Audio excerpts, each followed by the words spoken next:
Hello, this is Mahua Moitra, Member of Parliament from the All India Trinamool Congress. Here's something for all of us to think about.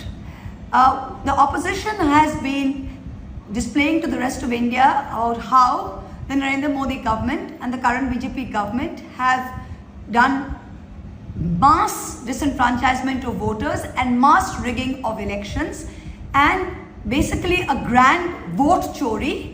This was done during the Lok Sabha elections, also been done in the Maharashtra elections, Karnataka elections, Haryana elections, Delhi elections. And here's why it all makes sense today. Any government that is accountable to people, that is winning on the basis of the popular vote, will at some level be bothered about how people are affected by government policies. No government, I'm a public representative, the Trinamool is in power in the state, no government will be completely impervious to what ill effects government policies can have, because this will reflect in the vote. Now, the US has imposed a 50% tariff on India. Let's see what the effect is. If you look at Andhra Pradesh is an ally of the BJP in the NDA government. Today, the Andhra Pradesh shrimp industry accounts for 60% of India's shrimp exports. Total Indian shrimp exports are 2.3 billion. 60% of that is Andhra alone, 1.4 billion.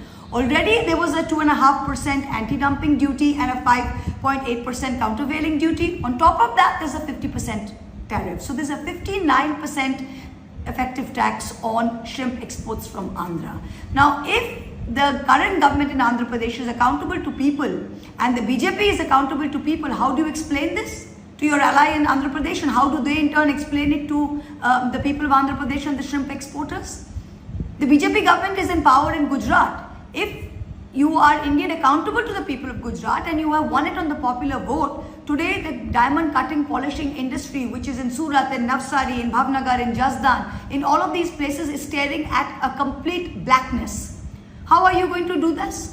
When you look at Uttar Pradesh, the BJP has a government in Uttar Pradesh, the leather industry, Moradabad, brass, all of these industries are going to get hit. A total of 20 lakh jobs, maybe more, are in peril. 55% of India's export sector is going to be hit by these tariffs. Where is the reaction from the government? The government is so sure of vote chori and so sure of winning every election on vote chori, it doesn't care how people are being affected by these tariffs, and that's why the government isn't doing anything. That's the plain and simple explanation for it. Thank you.